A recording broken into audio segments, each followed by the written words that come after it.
मैं कभी भी भोपाल दिल्ली के चक्कर नहीं काटती हूँ। ये हिंदू के अस्तित्व का सवाल था। अरे कई दूर तक देखते नहीं, कांग्रेसी सोच रहे हैं कि किसको लड़ाएं। मैं उसी रोज चुनाव जीत गई जिस रोज कहा कि सावित्री ठाकुर चुनाव लड़ेगी, उसी रोज चुनाव जीत गई। मेरा जब भी लोकसभा चुनाव लड़े लोगों ने कहा कि इसके पास पैसे नहीं, तो मेरे को किसी से कोई चुनौती नहीं, मेरे सामने किसको भी खड़ा कर दे। मेरे साथ जब मोदी जी है, मेरे को किसी की डरने की जरूरत नहीं। और जो जनता चुन के लड़ाती है और कार्यकर्ता चुन के लड़ाती है, वो जीवन में कभी हारता नहीं, ये मैं दावे से कह सकती हूँ।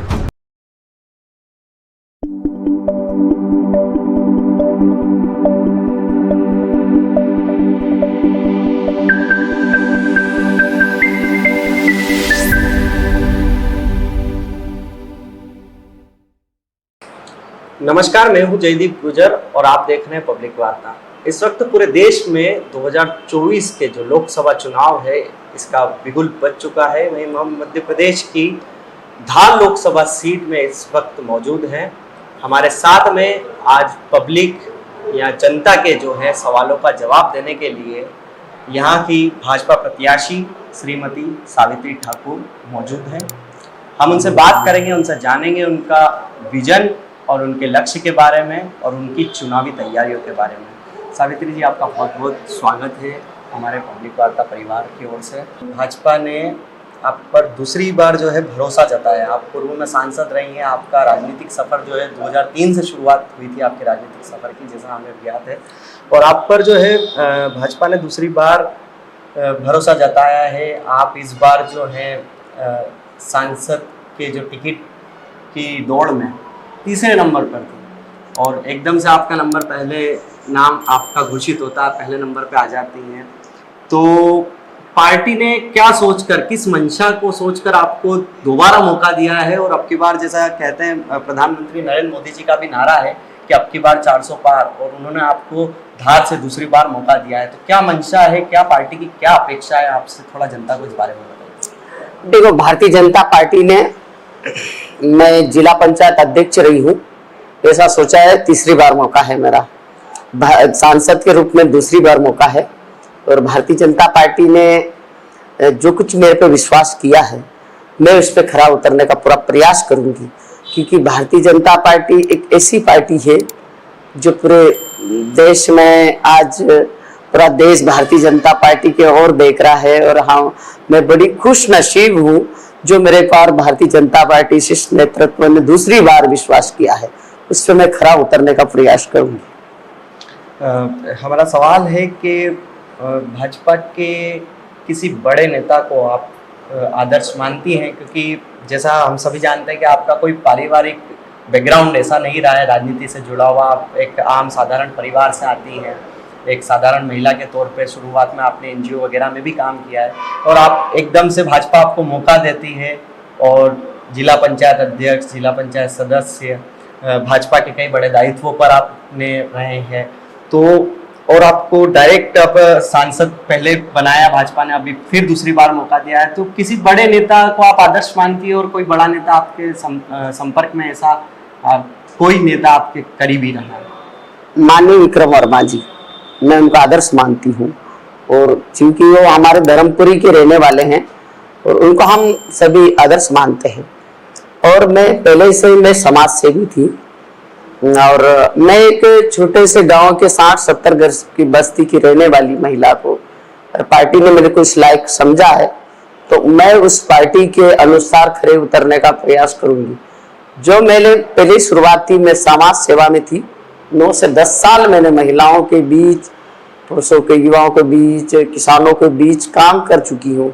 चूंकि मेरे को पहला लंबा अनुभव है और मेरा एक छोटे से गांव में जनसंघ के जमाने से एक मात्र मेरे घर भारतीय जनता पार्टी का झंडा ले था। मेरे पापा सर्विस में थे, वो सर्विस छोड़ चुके थे और हम किसान परिवार से हूँ मैं। और भारतीय जनता पार्टी की मैं शुरू से, मतलब छोटे मोटे चुनाव में, मेरी शादी भी नहीं हुई थी तब से ही मैं रुचि लेती थी। जो सरपंच का चुनाव हो, जनपद के चुनाव, तो हम काम करते थे, रुचि होती थी। मेरे पापा, मेरी माँ अनपढ़ थी, तो जब ऐसा कोई बात होती थी कि भाई, उस समय में जब मैं कभी मेरा वोट नहीं था तब की बात बता रही थी, मेरी माँ कहती थी, मेरे पापा कहते थे कि कमल के फूल में वोट करके आना। तो मेरी माँ जब से ही इस विचारधारा से जुड़ी, हम लोगों के मन में बसा था कि कमल के फूल को वोट करना, तो तब से ही हम जनसंघ के जमाने से हमारे पिताजी वगैरह, दादाजी हो गए, दादाजी को तो नहीं देखा, पापा को देखा है, नानी को या दादी को देखा है, माँ को देखा है, तो पहले से है, छोटे परिवार से हूँ। और मैं समाज सेवा के जब पढ़ लिख के थोड़े से परिवार की परिस्थिति खराब होने कारण मैं समाज सेवा में चली गई, और समाज सेवा करते करते 10-12 गांवों में मेरे ऐसी पकड़ थी। जो कांग्रेस के दिग्गज नेता थे, गोवर्धन मुकाती, जीवन में कभी चुनाव नहीं हारे थे। उनको पता ना था कि छोटे छोटे समूह के माध्यम से इसकी जमीनी पकड़ है, और मैं हर घर तक और हर झोपड़ी खोपड़ी तक मैं पहुंची हुई थी। उनको अंदाजा नहीं था कि मेरे उस समय की बात मैं बता रही कि 200 बच्चे समूह थे मेरे, उनसे सीधा कांटेक्ट था मेरा, और वो संस्था थी वास्प संस्था। उसके माध्यम से अब 3 जिलों में शराबबंदी और ये हर चीजों पे, किसानों के मेड़ा बंधन, ये सब काम पहले से करती आई थी। तो इस चीज पे मैं पहले से लोगों तक, दिलों तक पहुंच चुकी थी। मतलब आपने अपने शुरुआती जो समाज सेवा का कार्य था, हाँ, उसी से अपनी राजनीति बना ली थी, हाँ, जिसका फायदा आपको राजनीतिक। और जीवन में कभी वो चुनाव नहीं हारे थे गोवर्धन मुकाती। उनकी रिलेशन, मतलब उनकी रिश्तेदारी थी, उनको पता नहीं था कि लड़की है तो क्या कर पाएगी। वो मिले भी थे, उनके गांव से भी मैंने लीड ली है, तो मेरे को बड़ा गर्व हुआ कि मैं छोटे से एक गांव के रहने वाली, शुरू बार में एक दिग्गज नेता को हराने वो मेरे को अवसर मिला, और पुरुष सीट थी, महिला को लड़ाई पार्टी ने, और मैं 8 रोज तक मेरा टिकट फाइनल हो गया। मैं तब तक नहीं गई थी वहां पार्टी के पास कि मेरे को चुनाव नहीं लड़ना है, मैं नहीं चुनाव लड़ना चाहती। फिर पार्टी ने, हमारे जगदीश जी मुएले और मनोज जी शर्मा आए, उन्होंने तय कर लिया था कि इसको चुनाव लड़ाना। उनको कार्यकर्ताओं की मांग थी कि एक महिला को चुनाव लड़ाना, तो वो कौन महिला हो सकती, तो बोले एक लड़की है जो संस्था में काम करती है, वो सावित्री ठाकुर है, अगर उसको लड़ाएगी तो जरूर वो जीतेगी। मेरे 2 जगह से नाम थे और 2 जगह फाइनल हो चुका था, पर उन्होंने कहा कि जगदीश मुएल जी ने कहा कि नहीं यार, ये आदमी कभी कांग्रेस का गढ़ रहा है और यहाँ से कभी ये आदमी हारा नहीं चुनाव, तो इसके सामने मेरे को महिला को ही लड़ाना चाहिए। तो मेरा टिकट फाइनल कर दिया। मैं 8-10 रोज बाद गई उनके पास, मेरे को बहुत बार फोन आया है कि नहीं, जबकि आज होड़ चलती है टिकट में, पहले ढूंढ के टिकट भारतीय जनता पार्टी में देते थे, जबरदस्ती के लड़ाना है। तो मैं तब हंसी मजाक में चुनाव लड़ी, और उन्होंने मेरे को चुनाव लड़ाई, और मैं अच्छे वोटों से जीती। उनके गांव से ही उनको मात दे दी मैंने। हराना ही बहुत बड़ी बात है उस समय में, जब कांग्रेस का डंका बजा। हाँ, उस समय आपने एक दिग्गज, और मैंने ये भी नहीं सोचा था कि मैं जिला पंचायत अध्यक्ष बनूंगी। मेरे को अंदाजा नहीं था किस तरीके से पार्टी का क्या रोड मैप होता है, क्या उनका सर्वे होता है, ये मेरे को जानकारी नहीं। किस तरीके से चयन होता है, प्रक्रिया मेरे को नहीं जानकारी। पर जब हमको एक जगह बैठक में ले गए, क्योंकि कांग्रेस के 15 सदस्य थे और हम सिर्फ 12 थे, और 12 में 6 महिलाएं थी, 6 पुरुष थे। उसमें से 5 महिलाएं हमारी थी, एक हमारे चित्तर सिंह दरबार के, उनकी विशेष नहीं थी। उन्हीं में से मेरा एकमात्र 6 महिलाओं में मेरा चयन हुआ, और सामान्य सीट जो धार जिले की जिला पंचायत अध्यक्ष सामान्य महिला सीट पे एक आदिवासी महिला को पार्टी ने लड़ा है। मैं सौभाग्य मानती हूँ उस चीज को। मेरे को जब तक कुछ पता नहीं था कि मेरा नाम पार्टी ने डिसाइड किया है और मेरा चयन किया है, और किस प्रक्रिया से किया है ये मेरे को पता नहीं था। जब मैं वोटिंग करने के लिए जब गई, तब मेरे को पता चला ये भारतीय जनता पार्टी में गोपनीयता होती है, जो किसी को पता नहीं होता, खुद उम्मीदवार को भी नहीं पता होता है। टेस्ट में मुख्यमंत्री मोहन यादव का, हाँ, तो किसी को पता नहीं होता कि किस प्रक्रिया से चयन होता है और किसको कब क्या मिल जाएगा, कोई पता नहीं है। तो जब मेरा चयन हो गया और जब मैं वोटिंग के लिए जब गई, तो मेरे को सावित्री ठाकुर का नाम है, खुद को वोट डालेगी करके चयन हो गया। जब मैं 18 वोट से जीत हासिल की, तब मेरे को पता चला कि यार देखो, मेरे अपने 12 थे और इतने वोट और मिले। क्या है कि एक आदिवासी को नेतृत्व मिला है, तो लोगों ने और सपोर्ट किया। मैं जब भी चुनाव लड़ी हूँ, लोग कहते हैं कि पैसे लगते हैं, मेरे पास कोई पैसे नहीं। मैंने 100 रुपए तक के, 10 रुपए, 100 रुपए के सेव परमल खिलाए। आज तक के मैं जिला पंचायत सदस्य का चुनाव लड़ी, जिला पंचायत अध्यक्ष का लड़ी, उसके बाद में लड़ी मंडी डायरेक्टर का चुनाव, तब भी मेरे को पैसे लगे। मेरा चयन जब भी पार्टी ने करा, और कार्यकर्ताओं ने करा 6 पंचायत आ रही थी, 6 पंचायत के लोगों को मैंने इकट्ठा किया। मैंने कहा पार्टी ने डिसाइड कर लिया मेरे को चुनाव पर जब तक मेरे गांव के मतदान केंद्र के लोग नहीं कहेंगे तब तक मैं चुनाव नहीं लड़ूंगी। उन लोगों को 6 पंचायत के लोगों के मेन कार्यकर्ताओं को इकट्ठा किया। उन्होंने कहा दीदी आप चुनाव लड़ो, हम आपके साथ है। 6 पंचायत से मैंने लीड ली और अच्छे मतों से जीता। उसके बाद में मंडी डायरेक्टर होते हुए पार्टी की ऐसा दृष्टि रही, मेरे को लोकसभा का टिकट दिया 2014 में। वो भी मेरे को प्रक्रिया नहीं पता, कभी मैं दिल्ली नहीं गई न भोपाल गई, मेरा अपने आप यही से चयन हो गया। और ये सब यहाँ के नेताओं ने किस तरीके से करा, क्या करा, ये मेरे को जानकारी नहीं है। मैं कभी भी भोपाल दिल्ली के चक्कर नहीं काटती हूँ। मैं मेरे मतदाताओं, मेरे कार्यकर्ताओं और या पार्टी के ऊपर विश्वास करती हूँ। अभी कल की बात बता रही, कल कैलाश जी आए, कार्यालय का ओपनिंग था, होली मिलन समारोह था। उन्होंने कहा कि ये दिल्ली भी नहीं गई है ना मेरे पास आई है, उसके बावजूद इसको भारतीय जनता पार्टी ने टिकट दिया है। मैं अपने आप पे गर्व करती हूँ, मेरी पार्टी के ऊपर गर्व करती हूँ। मेरे को एक दो बार बीच में कहा भी था कि आप इधर आ जाओ, हम आपको टिकट दे, आपको घर बैठे। मैंने कहा कि नहीं, मैं पार्टी के खिलाफ कभी जीवन में नहीं जाऊंगी। मेरे को पार्टी ने सामान्य महिला के, आदिवासी महिला को टिकट दिया है तो मैं पार्टी का कभी जीवन भर एहसान नहीं भूलूंगी। और अभी भी पार्टी मेरे को टिकट नहीं देती। जब भी भारतीय जनता पार्टी का बीच में मेरा 19 में टिकट काटा, छतर सिंह दरबार को दिया, मैंने घर घर जाके वोट मांगे।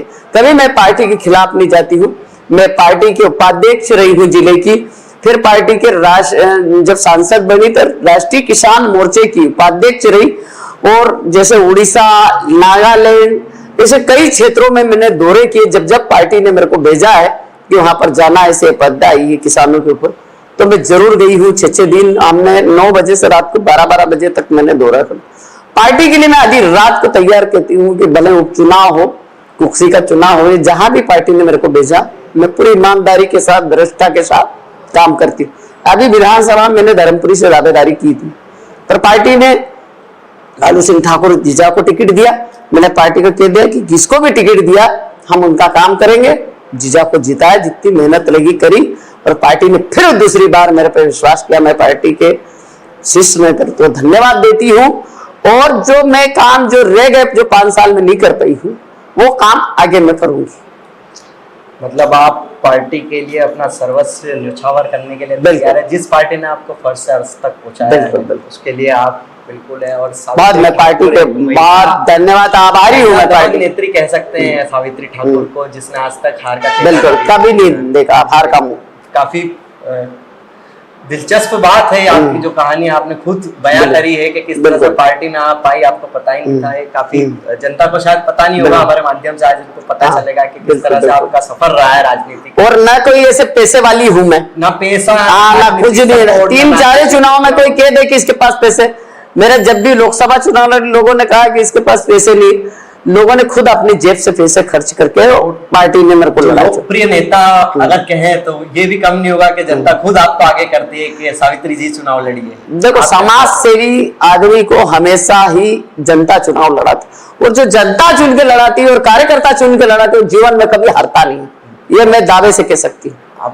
आप फुल कॉन्फिडेंट हैं? बिल्कुल। मैं 14 में भी जब मेरे को कहा गया कि आपको 2014 का टिकट मिला है, आप चुनाव हार जाओगे, बीच में ऐसी बातें चली कि दिग्गज के सामने तुम खड़े हो, उमंग सिंगार, जमुना देवी का भतीजा। मैंने कहा वो जमुना देवी का भतीजा, वो जमुना देवी खुद थी, मैं उसको किसी को चुनौती नहीं मानती हूँ। जब मेरा कार्यकर्ता मेरे साथ है, हमारे बूथ लेवल की ऐसी रचना रची है भारतीय जनता पार्टी ने कि पन्ना प्रमुख, बूथ लेवल त्रिदेव, पंच परमेश्वर, ये सब बना रखे हैं, बूथ अध्यक्ष वगैरह। हम डायरेक्ट इनसे जुड़े हुए लोग हैं और हम नीचे लेवल पे काम करते हैं, बैकग्राउंड में नीचे काम करते हैं, तो कभी जीवन में हमको हार का मुंह नहीं देखा। अब जैसा कि देखने में आ रहा है चुनावी बिगुल जो है बच चुका है। जैसे ही आपको टिकट मिला, आपकी लोकसभा सीट फंसी हुई थी टिकट के पेज को लेकर, काफी लोगों में दिग्गज लोग मांग रहे थे कि सभी लोग नजर थी इंदौर आदि सीटों पर। बिल्कुल आपका नाम सामने आ चुका है, आपने तैयारियां शुरू कर दी है, 13 मई को वोटिंग है, तो क्या तैयारियां आपकी चल रही है? आपके कार्यकर्ता किस तरह के प्रचार प्रसार में लगे हैं? देखो, पहले तो मैंने हर विधानसभा स्तर पे जितने भी जो दावेदार थे उनसे पहले मैं मिली हूँ। जो थे, छतर सिंह दरबार थे, रंजना दी थी, उनके घर पे गई हूँ, एल सिंह है, लालू सिंह ठाकुर, सबसे मिली हूँ और सबसे बातचीत करी फोन पे। उसके बाद में हर विधानसभा स्तर पे जा चुकी हूँ, कार्यकर्ताओं से मिल चुकी हूँ। अभी क्योंकि होली है तो होली के हिसाब से हम हर जगह बूथ स्तर के कार्यकर्ताओं को बुला के एक होली मिलन सम्मेलन टाइप का रखा। धर्मपुरी से शुरुआत करी, हर विधानसभा स्तर पे एक एक कार्यालय हमने खोलने का लक्ष्य बनाया है और हर जगह कल धर्मपुरी का कार्यालय धर्मपुरी विधानसभा का खुल गया है, ऐसे 2-3 कार्यालय पहले महू का खुल गया है, ऐसा हर जगह कार्यालय खुल गए हैं। इसके माध्यम से हम हर जगह पहुंचने का प्रयास कर रहे हैं और हर जगह होली मिलन समारोह के माध्यम से हर कार्यकर्ता से मिलना चाहती हूँ और उसके बाद में हम हर मंडल स्तर पे बूथ स्तर जो सेक्टर बने हुए शक्ति केंद्र वहां तक हम जाने का प्रयास कर रहे हैं। देखने में आता है आपके सामने जो है कांग्रेस से राधेश्याम मोवेल को जो है कांग्रेस ने टिकट दिया है, वो उम्मीदवार है, उमंग सिंगार के काफी करीबी और खास माने जाते हैं और आपकी लोकसभा में 8 विधानसभाएं आती हैं, इनमें से 5 जो है वे कांग्रेस के खाते में, बाकी 3 पर बीजेपी। तो क्या विधानसभा में जो ये हारी हुई सीट है, भाजपा के हाथ से जो सीटें गई है, इन पर क्या लोकसभा में आप लीड ले पाएंगे? इनसे आप वोट आप खिसका पाएंगे, वोट बैंकिंग का कांग्रेस का, या ये आपको चुनौती देता है कि 5 विधानसभा कांग्रेस के पाले में, 3 हमारे पास है, तो आप पर किस प्रकार का दबाव है अभी ये सोचकर? अगर आप देखो, मैं किसी को दबाव नहीं मानती क्योंकि मैंने जीवन में कभी भी हार का मुंह कभी देखा भी नहीं और देखूंगी भी नहीं, क्योंकि मैं विश्वास करती हूँ अपने काम के ऊपर। वो काम मेरा सही है, मैं मिलना जुलना सबसे सतत जीवन संपर्क है मेरा, और ये नहीं कि मैं पद पे हूँ तभी मिलती हूँ, मैं जनता से जीवित संपर्क मेरा हमेशा बना रहता है और लोगों ने मेरी बात पहुंचाई है तो जीत का भी मैं जिस रोज टिकट मिला उसी रोज मैंने हमारे कार्यकर्ताओं ने यही कहा, कभी किसी ने टिकट की बधाई नहीं दी, सिर्फ जीत की बधाई दी मेरे को कि दीदी अग्रिम बधाई हो। आज भी मैं मिल रही हूँ, सुबह से शाम तक मिलती हूँ। लोग ये नहीं करते कि टिकट की जीजी को बधाई हो, जीत की बधाई हो। तो हम हमेशा जीवन संपर्क रखते हैं, तो हम कतई उससे मैं नहीं मानती हूँ मेरे लिए चुनौती, कुछ भी नहीं मानती हूँ उसको मैं, क्योंकि हमारे कार्यकर्ताओं पे हमारे को विश्वास होता है। और जो हमारी भारतीय जनता पार्टी की जो रचना है वो इसी रचना है कि जीवन में कोई भी चुनाव लड़े कभी हार तो आप ये मानती हैं कि जिन 5 विधानसभा पे अभी भी कांग्रेस का कब्जा है वहां से भी भाजपा नहीं जीतेगी? देखो क्या है, जब विधानसभा चुनाव होते हैं स्थानीय मुद्दे होते, ये लोकसभा चुनाव है तो लोकसभा में कभी हमने हार का मुंह नहीं देखा है। लोकसभा में हम जीतते आए हैं, जब भी कभी जीते हैं और जीतते आए हैं और जीतेंगे, ऐसा मेरा मानना है। बस हमको लक्ष्य ये तय करना है, जीतना तय है, जीत रहे हैं, ये मैं आपको गारंटी से कह सकता। हमको कितने मार्जिन से जीतना है, क्योंकि इस बार 400 पार करना है, तो अच्छे मार्जिन से हमारा लक्ष्य कैलाश जी ने दिया है कि 5 लाख पार करना है, तो हम ज्यादा मतों से जीते, अच्छे मार्जिन से जीते, ये हमारा लक्ष्य है। जीतना तो चुनौती नहीं हमारे लिए। सावित्री ठाकुर जब लोकसभा का चुनाव लड़े थे तब 1 लाख और कई 1,41,000 वोटों से लगभग करीब आप जीते हैं, काफी बड़ी लीड थी वो। बिल्कुल। तो इस बार सावित्री जी का लक्ष्य जो है 5 लाख पार का है। 5 लाख इतनी बड़ी लीड आप हासिल करेंगे, ये आपको विश्वास? 3 लाख से ऊपर तो जितना तय है सर, 5 लाख का लक्ष्य। उस समय आपके जो चुनाव आपने 2014 का लड़ा था, वो उस समय मोदी लहर थी, मोदी जी का काफी प्रभाव था और आज भी है, सभी लोग आज भी मोदी की गारंटी के ऊपर। हाँ, मोदी जी की गारंटी है। तो उमंग सिंगार का आपने भी जिक्र किया है, हम भी उमंग सिंगार का जिक्र करेंगे। मौजूदा परिस्थिति में वे आज नेता के प्रतिपक्ष हैं। उमंग सिंगार काफी कद्दावर नेता माने जाते हैं कांग्रेस। हाँ, कांग्रेस के माने जाते हैं। और राधेश्याम मोवेल उन्हीं के काफी करीब है। तो क्या लगता है आपको कि इन लोगों या इन नेताओं से आपकी किस प्रकार की चुनौती है, किस मैदानी स्तर पर? मैं इसको चुनौती नहीं मिलती, वो उमंग सिंगार का करीबी है, मैं मोदी जी की करीबी हूँ, मैं मोदी जी की हूँ, तो मैं इसको क्या मानूंगी? मैं नहीं मान सकती, ये मेरे लिए चुनौती है। मैं कोई चुनाव लड़ रहा है, मैं नाम भी नहीं सुनता, हमारे लोग के जानते भी नहीं उसको। मैं तो 3 बार पेश हो चुकी हूँ, पब्लिक मेरे को जानती भी है, मेरे काम से वाकिफ है, मेरा हर चीज से, मेरे रहन सहन से लगा के मेरे को दिन की जो प्रक्रिया है, जो होती है दिनचर्या, उससे लोग वाकिफ है। मैं कैसी रहती हूँ, क्या किससे मिलती हूँ, मेरे को किसी से कोई चुनौती नहीं। मेरे सामने किसको भी खड़ा कर दे, मेरे साथ जब मोदी जी है तो मेरे को किसी की डरने की जरूरत नहीं। मतलब मोदी है तो मुमकिन है, गारंटी है, गारंटी। सावित्री ठाकुर की जीतने की गारंटी मोदी जी ने दे दी। मतलब अब की बार चयन किया है जब मोदी जी ने किया, मैं बड़ी सौभाग्यशाली हूँ ऐसे व्यक्ति ने जो चयन किया कि इस बार मैं महिला को टिकट दूंगा, वो भी सावित्री ठाकुर होगी, तो मेरे लिए तो गर्व है। मैं उसी रोज चुनाव जीत गई जिस रोज कहा कि सावित्री ठाकुर चुनाव लड़ेगी, उसी रोज चुनाव जीत गई। काफी दिलचस्प है आपकी बातें और आपका जो कॉन्फिडेंस है वो। जब मैं पहली बार मिली हूँ तो मेरे ख्याल से मोदी जी को मेरा चेहरा याद होगा। मैं जब फर्स्ट बार उनसे जब मैं 14 में गई थी, तो मैं शुरू में मेरे को केशरी पटेल जी ने मिलवाया, वो जा रहे थे मोदी जी को मिलने, मैंने कहा कि मेरे को मिलवाता हूँ। मैं कोई आदमी को फर्स्ट इम्प्रेशन लास्ट इम्प्रेशन, मैं समझी कि प्रधानमंत्री है, मैं इतनी जल्दी बात बताऊंगी नहीं तो हो सकता मेरे को टाइम कम देंगे। मैं जल्दी में 2 मिनट के अंदर मैंने पूरे मेरे जिले की पूरा भौगोलिक स्थिति बता दी और मेरी जो कार्य योजना थी वो बता दी। वो मेरे से हंसने लगे, अरे तू तो चाहती है एक दिन में विकास कर देगी, तो ये मेरी योजना थी। और आगे जो रह गया वो मैंने क्या किया वो भी मैं आपको आगे बताऊंगी। अभी तुरंत वर्तमान स्थिति है और वर्तमान में जो है एक मुद्दा काफी गरमाया और काफी उत्साह का था। 550 सालों का जो इंतजार था वो अब जाकर पूरा हुआ है। अयोध्या में भव्य राम मंदिर बनकर तैयार है, वहां पर रामलला विराजमान भी है, लोग दर्शन को जा रहे हैं। तो आपको क्या लगता है कि जनता राम मंदिर को सोचकर इस बार भाजपा को कितना प्रेम देगी? क्योंकि हर बार जो है राम मंदिर का मुद्दा एक ऐसा मुद्दा था जो जिसको विपक्ष कहता था कि मंदिर वही बनाएंगे मगर तारीख नहीं बताएंगे, और इस बार जो है सब कुछ क्लियरेंस हो गया है।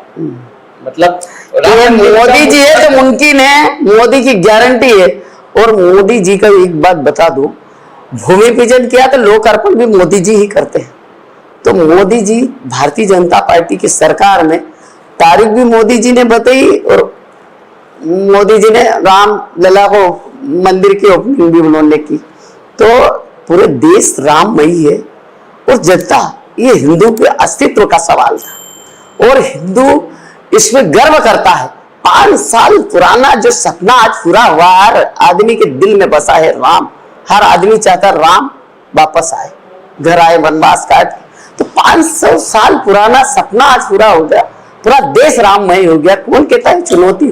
अरे कई दूर तक देखते नहीं, कांग्रेसी सोच रहे हैं कि किसको लड़ाए। मतलब आपका कहना है कि कांग्रेस के पास अब प्रत्याशी नहीं बचे, लड़ना नहीं चाहते। हम उनको आना था नहीं तो सामने साथीदार को लड़ा दिया। एक तरह से आप चुनौती दे रहे हैं बिल्कुल हमारे चैनल के माध्यम। हाँ, काफी मतलब आप मानते हैं कि राममय है देश और राममय लेकर आएगा देश, और मोदी जी की गारंटी है। अब जनता को आप जब सांसद रही तब के आपके कार्यकाल के बारे में थोड़ा सा बताइए कि आपने क्या क्या काम किए हैं और क्या काम आपके बाकी रह गए हैं। उसके बाद में छत्तर सिंह दरबार भी भाजपा के सांसद थे, उन्होंने उस काम को कितना आगे बढ़ाया और क्या आपको क्या कमियां लगती है अपने संसदीय क्षेत्र में, क्या आप और विकास कार्य करवाना चाहते हैं? देखो 2-3 चीज थी वो मैंने की है और वो करना भी चाहिए एक सांसद को। जैसे एयरपोर्ट ने इंटरनेशनल कराया, तो सांसद का ही काम होता है। और ताई से मिलकर, ताई हमारी सुमित्रा ताई वो अध्यक्ष थी, मैंने मुद्दा उठाया और इंटरनेशनल एयरपोर्ट हुआ। दूसरा 6 जिलों का पासपोर्ट आपस मेरे लिए गर्व की बात है, मेरे जिले के लोगों को गर्व की बात है कि क्योंकि यहाँ पीतमपुर औद्योगिक क्षेत्र है और यहाँ का आदिवासी जिला होने के कारण पर धार जिले में 6 जिले का पासपोर्ट ऑफिस खुलवाना, हमारी सुषमा स्वराज विदेश मंत्री थे, उससे मिलके और पासपोर्ट ऑफिस खुला 6 जिले का, खरगोन, बड़वानी, अलीराजपुर, रतलाम, धार, उज्जैन का धार में खुला। ये गर्व की बात है। दूसरा, हम लोगों को क्योंकि हर रेलवे लाइन आने वाली है, एक लाइन के लिए लड़ रहे थे, 2 लाइन के लिए, छोटा उदयपुर इंदौर के लिए है ना, और इंदौर मनमाड़, इसके लिए जो इंदौर मनमाड़ का भी काम चल रहा है तेजी गति से। एक पीतमपुर में टर्मिनल है, उसका बहुत कुछ काम हो गया, धार तक हमारी लाइन आ गई है और मैं चाह रही हूँ कि बहुत जल्दी, मैंने उस पर भी कई बार इंजीनियर को लेके मैंने सर्वे भी करवाया और कई बार बजट की भी प्रावधान उसको आगे करने के लिए बजट में जुड़वाने के लिए मैंने प्रयास किए, वो कुछ हद तक पूरा हो गया। हम सोच रहे हैं कि 2014 तक चल जाए। कुछ काम इसलिए रुका रहा ताकि क्या है कि वन विभाग की जमीनें आ रही, कुछ जगह 4 लाइन का दिक्कत थी, इस कारण से हमारा काम थोड़ा रुका पड़ा। बाकी बजट की कोई कमी नहीं, मोदी सरकार में फुल बजट है, जितना चाहो उतने पैसे मिलते हैं। तो और काम अगर मैं आगे बन रही हूँ, आगे के लिए हम जल्दी से जल्दी आगे रेलवे लाइन हमारे यहाँ आए और जल्दी से काम गति से चले, इसका मैं प्रयास करूंगी। दूसरा, हमारे महू, क्योंकि महू क्षेत्र आता है, धार महू लोकसभा है, तो अंबेडकर की नगरी है, पर उसका महू गांव था आज तक। पर मैं जब सांसद बनी तो अंबेडकर नगर घोषित करवाया और अंबेडकर रेलवे स्टेशन घोषित करवाया और हेजिटेट ट्रेन ताई से मिलके, ताई दी थी, उनसे मिलकर हेजिटेट ट्रेन चालू करवाई। ऐसे काम हमने। और सबसे गर्व की बात मेरे लिए है कि मैं पहली बार सांसद बनी।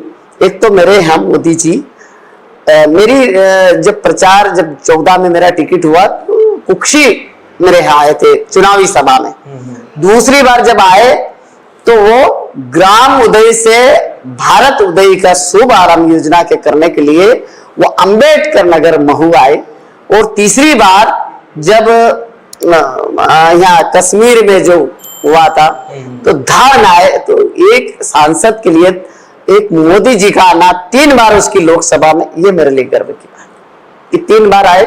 और वो क्योंकि ये अपना गुजरात पास में है, धार से लगा हुआ क्षेत्र है, उनको पूरी भौगोलिक क्षेत्र धार की एक एक जानकारी है। जब लोकसभा में सांसद थी तो मैंने औद्योगिक क्षेत्र घोषित करवाया जेतापुर, तो मैंने मोदी जी से बोला कि मैंने कहा वहाँ जेतापुर में औद्योगिक क्षेत्र घोषित हो गया। बोले सावित्री, तेरे औद्योगिक क्षेत्र जो घोषित करवाया तूने, मैं जेतापुर जा चुका हूँ। तो हर चीज की जानकारी एक प्रधानमंत्री को, एक लोकसभा की, एक एक गांव की जानकारी है। मेरे लिए गर्व की बात है कि चीजों की जानकारी मेरे को सिर्फ बताने की जरूरत है, वो कर देते हैं। मतलब आपको सिर्फ बोलना है? हाँ, बस बोलना है, बिल्कुल। आप एक महिला है, मौजूदा जो केंद्र सरकार है, राज्य सरकार है, महिलाओं के सशक्तिकरण को लेकर काफ़ी गंभीर दिखाई देते हैं। कुछ योजनाएं भी हैं जो महिलाओं से जुड़ी और काफ़ी लाभदायक भी है। लाडली बहना योजना, ऐसी उज्ज्वला योजना, ऐसी काफ़ी योजनाएं हैं जो भाजपा की सरकार ने जो है जनता के बीच में लाकर आज उनको धरातल पर वो करा है। तो आपके क्षेत्र में, आप चूँकि एक आप महिला हैं, नेता हैं, जनता को प्रेजेंट करती हैं, रिप्रेजेंट करती हैं, तो आप आपके क्षेत्र में महिलाओं को सशक्त बनाने में क्या प्रयास करेगी? और खास करके देखा जाता है कि महिलाएं अधिकतर स्वास्थ्य के मामले में और शिक्षा के मामले में काफ़ी पिछड़ी रहती है, और आपका जो क्षेत्र है वो आदिवासी क्षेत्र है, यहाँ पर पहले ही सुविधाओं का काफ़ी अभाव रहता है। तो ऐसे में आपका क्या विजन है, कैसे आप सशक्त करेगी महिलाओं? देखो, महिलाओं को भारतीय जनता पार्टी सरकार ने 50% का आरक्षण दिया, पंचायत से लेके जिला पंचायत तक। उसी में महिलाओं को पहले क्या सरपंच पदों पे नहीं रहती थी, पंच रहती थी। आज महिलाएं सशक्त बनी इस क्षेत्र में। राजनीति 33% का आरक्षण देके भी शिवराज सिंह चौहान जी ने महिलाओं को पुलिस में, वन विभाग में, शिक्षा में, स्वास्थ्य में ये आरक्षण दे के महिलाओं को आगे बढ़ाने का काम किया है। और हम लोगों ने महिला युवाओं को सब साथ में लेके, मेरे जेतापुर औद्योगिक क्षेत्र है, इनको रोजगार देने का भी हम काम करेंगे। हाथों थे बहुत जगह ऐसा जो फैक्ट्री एरिया जो है वहां पर हम तो महिलाओं को आगे बढ़ाने के लिए अभी माननीय मोदी जी ने, प्रधानमंत्री जी ने नारी वंदन बिल पास करके ये देश में साबित कर दिया भारतीय जनता पार्टी सरकार ने कि महिलाओं को, और आप देख ही रहे हैं महिला उम्मीदवार को चयन के आधार में, तो इसी दृष्टि से क्या है ना कि महिलाओं को सशक्त करने के लिए एक महिला को टिकट दिया गया है। और महिलाओं के बारे में मैं महिलाओं के बीच में पहले से काम करती हूँ। महिलाओं के बचत समूह और मोदी जी की गारंटी, और मोदी जी ने महिलाओं को लखपति बहना बनाने की जो गारंटी दे रहे हैं, तो महिलाएं बड़ी खुश है। महिला लाडली लक्ष्मी योजना है, शिवराज सिंह चौहान ने ना, और भारतीय जनता पार्टी सरकार इसको आगे भी जारी रखेगी। तो महिलाओं के लिए हम बहुत स्तर पे आगे बढ़ाने का काम कर रहे हैं। और महिलाओं को मैं कह रही हूँ कि इसी महिलाओं को उनके हर स्वास्थ्य की चिंता हो या उनकी सुरक्षा को चिंता हो, 108 वाहन चलता है ताकि हर जगह वो अपने सुरक्षा के लिए फोन कर सकती, उसी समय 108 गाड़ी वहां पहुंच जाती। तो इस तरीके से भारतीय जनता पार्टी, बीच में कमलनाथ की सरकार आई थी, तब एक महिला को मैंने देखा, टीआई महिला, उसका 7 बार ट्रांसफर हो गया। तो इस तरीके से कांग्रेस जब सरकार आती तो वो तबादले पे ही चलती सरकार, भ्रष्टाचार पे चलती है, बलात्कार पे चलती है। भारतीय जनता पार्टी सरकार में ऐसा नहीं होता। महिलाओं का सम्मान होता है, इज्जत होती है, और महिलाओं को अच्छी दृष्टि देते हैं। उनको अधिकार के साथ साथ ये सावित्री ठाकुर वरदान भी है। आज उन्होंने, भारतीय जनता पार्टी ने साबित कर दिया, आरक्षण तो बाद में लागू होगा पर पहले टिकट दे दिया। मतलब आपका कहना है कि जिस तरह से केंद्र और राज्य की सरकार महिलाओं को सशक्त करने में जुटी है, उसी तरह से राजनीति में भी आगे कर रही है ना।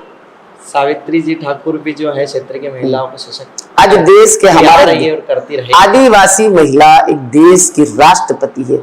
ये सबसे बड़ी गर्व की बात है। मैं आदिवासी हूँ, मेरे लिए तो गर्व की बात, मेरे जिले के लिए गर्व की बात है जो द्रौपदी मुर्मू जी है, जो देश की राष्ट्रपति है। हम सोच भी नहीं सकते उस महिला कब जाएगी।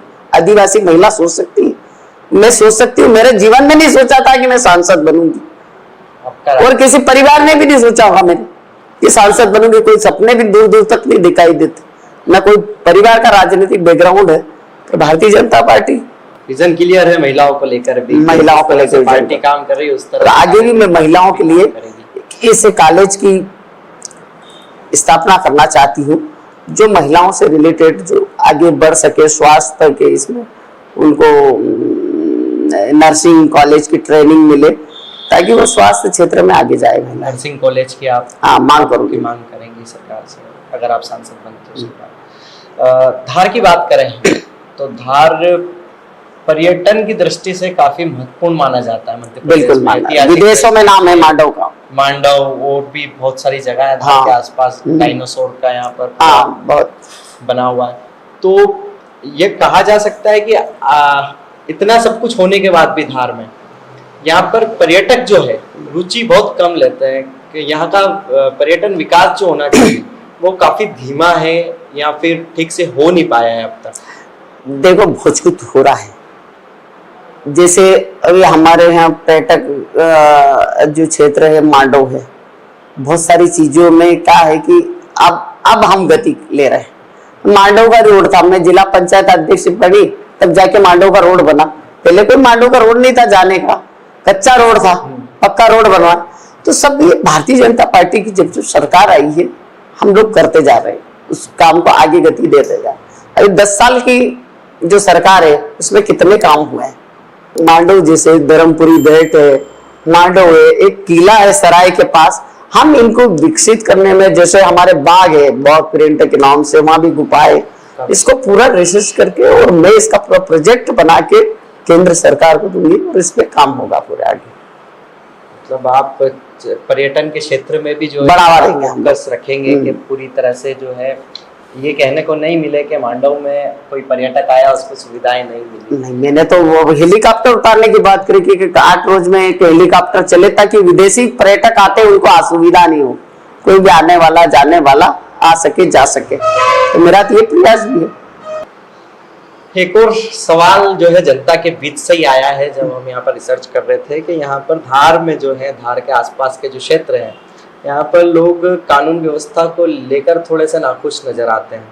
तो ऐसे में आपका क्या मानना है कानून व्यवस्था को लेकर यहाँ पर? देखो, ये कमलनाथ की सरकार थी तब कानून व्यवस्था चिन्ह भिन्न थी, पर जब से हमारे फिर शिवराज जी आए, फिर अभी डॉक्टर मोहन यादव जी आए हैं, भारतीय जनता पार्टी की सरकार आई, उसमें कानून व्यवस्था, आप कहीं भी चले जाओ, कोई पढ़ी लिखी चोरी हो या गांव की महिला होगी, कोई असुरक्षित नहीं। जरा सा झगड़ा हो, 100 नंबर डायल करो, गाड़ी उसी समय आ जाती है। तो कानून व्यवस्था एकदम बढ़िया चल रही है। और जो भी कभी ऐसा होता है, होता नहीं है पर बाय द वे होता है, तो उस पर एक्शन लिया जाता है। इज्जत में विवाद, तुरंत उस पर एक्शन हुआ एक लड़की के साथ। तो ऐसा कहीं जगह नहीं है। क्या भारतीय जनता पार्टी की सरकार कोई भी महिलाओं के प्रति अत्याचार करे उसको कहते नहीं छोड़ती है। महिलाओं का सम्मान पहले। तो मतलब आपका यही मानना है कि धार में कानून व्यवस्था ठीक है? ठीक है, और जो होगी तो वो आगे सही होगी, उसमें कोई दिक्कत। अगर आप चुनाव जीतते हैं, सांसद बनते हैं, तो फिर जनता से आपका जुड़ाव और आपका संबंध कैसा रहेगा? क्योंकि देखने में आता है कई बार, और जनता भी बोलती है कि जब वोट की आवश्यकता होती है, जब नेता हमारा दरवाजे पर आते हैं, हमसे वोट मांगते हैं, लेकिन वोट मिलने के बाद और जीतने के बाद वे जनता से संपर्क तोड़ देते हैं। ये कांग्रेसियों से कहना, वे भारतीय जनता पार्टी कार्यकर्ता से नहीं कहना, सांसद से नहीं कहना, विधायक से नहीं कहना। हमारे विधायक भी आज भी जाते हैं गांव में, सांसद भी आज भी जाते हैं। मैं मई में मैंने उमंग सिंगार को निकाल दिया था घर से, कभी जीवन में वो गांव नहीं जाता। मैं जाती हूँ भर धूप में गांव में, और गांव की समस्याएं सुनती हूँ, पानी की हो, रोड की हो, किसी की भी। तो इन लोगों को कहिए 5 साल बाद ही आते हैं वोट मांगने के लिए, हम लोगों का वो नहीं। भारतीय जनता पार्टी गांव से हर संबंध रखती है। तीसरी बार जो मेरे को चुन रहे, आज कोई वातावरण नहीं है, हर प्रत्येक मतदान केंद्रों पर खुशी का माहौल है। न तो कोई नेता ये कह रहा है कि नाराज है, सबको ये कार्यकर्ताओं का टिकट है और बहुत अच्छा निर्णय हुआ है, सब जनता खुश है। हमारे यहाँ कोई नेता भी नाराज नहीं है, सब लोग, कल भी सभी नेता उपस्थित थे। मतलब आप एक तरह से जनता के साथ सीधा जुड़ाव रहता। और हम लोग क्या करते हैं कि एक रोज जनता को जरूर देते हैं। हमारा ऑफिस रहता है, ऑफिस में खुला, और कार्यालय भारतीय जनता पार्टी का जिले का हो या ब्लॉक का हो, खुला 24 घंटे रहता, वहाँ आदमी उपलब्ध रहता। और हम लोग हर समय जिले में ये उपलब्ध रहते हैं ताकि जनता की समस्याओं को सीधा सुने। और सांसद के होते हुए भी मेरा कार्यालय खुला रहता। मैं यहाँ तक कि मैं जनता के लिए साइन करके भी रहती हूँ, कागज को साइन करके रखती हूँ कि भाई कभी अर्जेंट किसी को फंस गया और मेरी साइन की जरूरत तो पहले करके रखूँ मैं। मतलब आप पहले से ही, हाँ, कि भाई हाँ, और जो भी आए तो स्टाफ वहाँ उपलब्ध रहे, और क्या काम है, किस योजना की उसकी जानकारी चाहिए वो ऑफिस में देना चाहिए।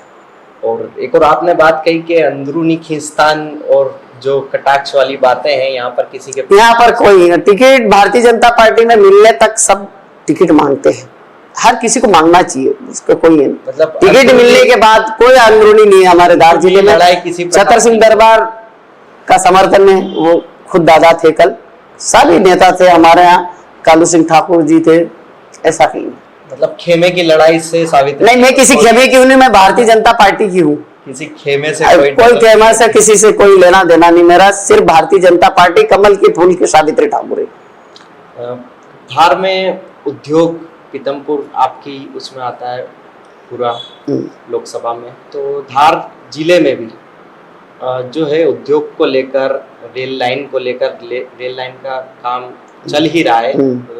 बीच में उसकी गति धीमी हुई थी, लेकिन फिर भी उस गति में नहीं चल रहा था, अब शायद तेजी से चलना शुरू हुआ है। और एक और प्रमुख मांग जो है यहाँ के लोगों की, इंजीनियरिंग कॉलेज, वो काफी लोगों से है रहा है कि इंजीनियरिंग कॉलेज आज तक हमारे धार में नहीं आ पाया। ये चुनाव की चर्चा है यहाँ पर, तो इस पर आपका क्या कहना है? इस मुद्दे से आपके जैसे ही बनने के बाद सरकार बनी, उसके बाद में सभी कॉलेज, क्योंकि आदिवासी जिला है और आदिवासी जिले में क्या बच्चों के पास पैसे वैसे नहीं होते हैं, गरीब बच्चे होते हैं आदिवासी वाले। हमारे भारतीय जनता पार्टी शिवराज जी ने ये कर दिया, विदेश तक पढ़ाने की व्यवस्था करी है। गांव में तो करी है, बाकी विदेश तक भी हमारे भारतीय जनता पार्टी सरकार ने करी कि अगर बच्चे अच्छे नंबर से पास हो जाए, लड़की हो या लड़का हो, कोई भेदभाव नहीं है। आप विदेश पढ़ना चाहो तो विदेश की व्यवस्था भी कर रखी है। तो भारतीय जनता पार्टी की सरकार है, और आगे हम अगर बनते हैं तो मैं इंजीनियरिंग कॉलेज, मेडिकल कॉलेज, इस सब इस जिले के लिए होना चाहिए। ये बात आपकी सही है, और मैं भी चाहती हूँ, मैं ये नहीं चाहती हूँ क्योंकि है कि बच्चे पढ़ लिख के आगे बढ़े और उनके जीवन में खुशहाली आए, ये मेरा उद्देश्य है। क्योंकि आदिवासी मैं खुद हूँ और करना चाहिए। मतलब आप इन पर बिल्कुल बिल्कुल बिल्कुल स्वास्थ्य शिक्षा पे तो मैं पहले ध्यान दूंगी, और क्योंकि ये पीतमपुर औद्योगिक क्षेत्र है हमारा, हाथोद भी क्षेत्र, वहाँ भी कुछ फैक्ट्रियाँ चल गई, बहुत सारी चीजें हैं। हम ज्यादा से ज्यादा हमारे आदिवासी महिलाओं को, युवाओं को रोजगार देने का प्रशिक्षण भी मोदी जी ने जब मैं सांसद थी मैंने कई लोगों को प्रशिक्षण देते, उनके शुभारंभ करे रोजगार के, और कंपनी को हर समय हम रोजगार प्रशिक्षण देते हैं और उनको ट्रेनिंग दे के हम उन कंपनियों में भेजते हैं, क्योंकि यह पास में ही है। यहाँ की कंपनियों के साथ भी हम हर महीने 6 महीने में हम बैठते हैं और उनसे यही कहते हैं कि हमारे आदि 8वीं पास से लगा के 5वीं पास से लगा के 8वीं पास, 10वीं पास, 12वीं पास बच्चों को हम काम देने का पूरा प्रयास करते हैं। सावित्री जी से एक आखिरी सवाल है हमारा कि जनता आपको वोट देगी और जनता के बीच आप जा रही हैं, तो आप पूर्व सांसद रही हैं, वर्तमान में प्रत्याशी हैं, राजनीति का आपका भाजपा के साथ जुड़ा हुआ एक लंबा सफर है, तो किसी एक वाक्य में जनता को समझना हो कि सावित्री ठाकुर हमारे लिए क्या है, कौन है सावित्री ठाकुर, तो सावित्री ठाकुर खुद कैसे बताएगी एक वाक्य में जनता को हमारे माध्यम से कि आपको जनता क्यों वोट दे और सावित्री ठाकुर को कैसे समझा जाए? देखो, सावित्री ठाकुर को समझने के लिए सावित्री ठाकुर सेल्फ स्टार्ट गाड़ी है, किसी के कहने और किसी नेता के कहने में नहीं चलती है, खुद का डिसीजन होता है और खुद जनता का निर्णय। अगर जनता का डिसीजन क्या है, तो जनता मेरे को 3-4 बार चुनी है, तो सावित्री ठाकुर खुद सेल्फ स्टार्ट गाड़ी है, किसी नेता के स्टेप नहीं हूं मैं जो कि किसी से चलती हूँ या किसी का आदेश होता है तब मैं निर्णय करती हूँ। मैं खुद का डिसीजन खुद करती हूँ, तो खुद निर्णय करती हूँ मैं। सावित्री जी जनता के लिए हैं और जनता की सुनती है। बिल्कुल, जनता के सुनूंगी, जनता की आवाज मेरे लिए सर्वोपरि है। यही विचार आपके रहेंगे? बिल्कुल यही रहेंगे। एक दबंग नीति माना जाए आपको सावित्री? बिल्कुल, मैं शुरू से मेरे पापा ने सिखाया है। मैं सबसे बड़ी बेटी हूँ अंतर सिंह दरबार की, मेरी माता जमुनाबाई है और मेरे पापा की 4 बेटियां हैं, बड़ी मैं हूँ, 3 मेरे से छोटी है। तो मेरे पापा ने कभी भी भेदभाव नहीं रखा लड़की के बीच में। और मेरे को आपको बता दूं, मेरे पापा तब साइकिल होती थी गांव में, साइकिल भी ले आए तो बड़ी बात होती थी। उस समय मेरे पापा साइकिल चलाना सिखाते थे, तो दूसरे किसी रख जाते थे, मेरे वहां बहुत कीचड़ होता था घुटने घुटने। और रोड में जब पहली बार बनी, मेरे से सीईओ ने पूछा कि आप पहला काम क्या लेना चाहोगे। मैं फर्स्ट बार जब मिलने गई तो मैंने कहा मेरे गाँव का रोड। तो इतना जब डिलीवरी वाली महिला भी जाए, कोई मर भी जाए तो अस्पताल नहीं पहुंचता था, तो मेरे गांव का सबसे पहली बार रोड बनाया मैंने। तो साइकिलें रख जाते थे, मेरा पापा कहता था कि धार जाते रहते थे वो, तो मेरे पापा कहते कि महिलाएं मोटरसाइकिल चलाता है, एक रोज तू भी चलाना यूं। तो ये मेरे पापा का सपना था, वो आज मैं पूरा कर रही। तो मेरे को हर चीज आती है, एक चीज नहीं आती है। मैं मोटर भी चला लेती हूँ, गाड़ी भी चला लेती हूँ, साइकिल मोटरसाइकिल सब चला लेती हूँ, सब काम भी आते हैं, खेती से लगा के राजनीति से, दुकान से, समाज सेवा से, हर काम में पारंगत हूँ। अब Savitri Thakur one man army है, हाँ, वन मैन शो। हाँ, बहुत बहुत धन्यवाद सावित्री जी आपका।